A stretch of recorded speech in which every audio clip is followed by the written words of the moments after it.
what would you recommend for, let's say, an operator that's getting ready to sell their property and they want to consider this strategy, just given the market fundamentals right now? When should they engage this? Great question. First of all, we don't charge a dime unless you do the deal. Okay, Anthony? So let's say you're selling a property and you're like, hey, I'm just curious if this thing is going to work for me, but I don't want to pay all these tax attorneys and CPAs to work all this out. That's where Capital Gains Tax Solutions jumps in, right? And we're going to give you clarity on your options. So we're going to tell you the 1031. We're going to talk about the Delaware Statutory Trust. By the way, I've closed Delaware Statutory Trust.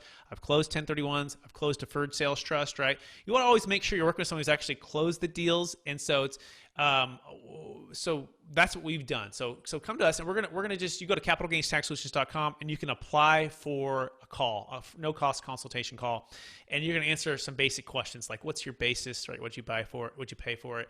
How much debt do you have? What are you planning to sell it for? But we need to do it before close of escrow, right? We need to be early. Ideally release 30 or 60 days early. We definitely need to be before the buyer removes all contingencies, especially for a business.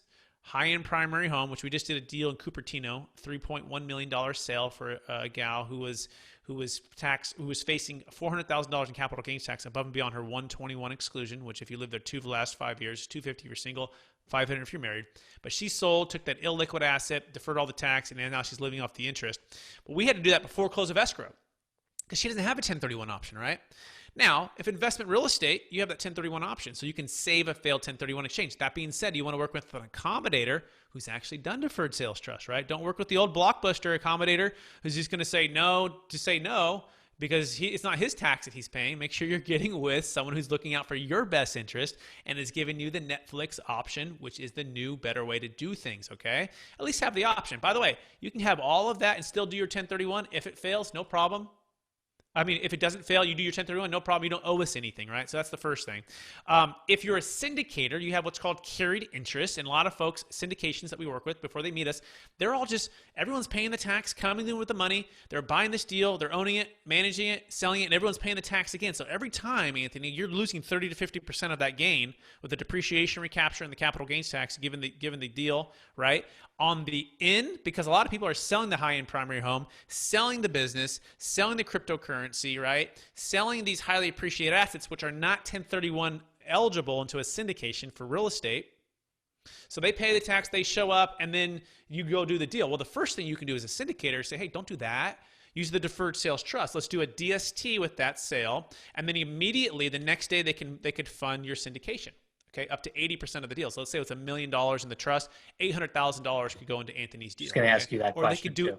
Yeah, or they can do it on their own. We have to keep a little bit of liquidity into liquid diversified investment grade security. So that's a little bit of a downside for it versus 100% with the 1031. But that's okay too, because the bank's going to say, hey, you're qualifying for a loan, which is good. It's good to have some liquidity too.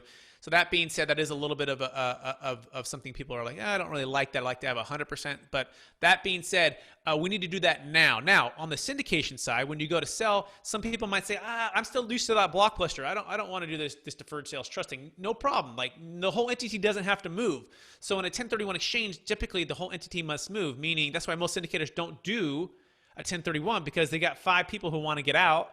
And they're like, we can't have the whole entity move. So they end up just paying the tax. Well, guess what, Anthony? You could do your own deferred sales trust. And your couple other partners could do their own, not commingled with each other, completely separate. And the other 10 investors could just pay their tax. No problem, right? So it's completely flexible in that manner. So I'll pause there and make sure that answered your question. You have just listened to another information-packed episode of Capital Gains Tax Solutions with Brett Swarts. We hope you enjoyed today's show and found it helpful. Visit capitalgainstaxsolutions.com to access the show notes and to access more resources. Don't forget to leave a review and join us again next time.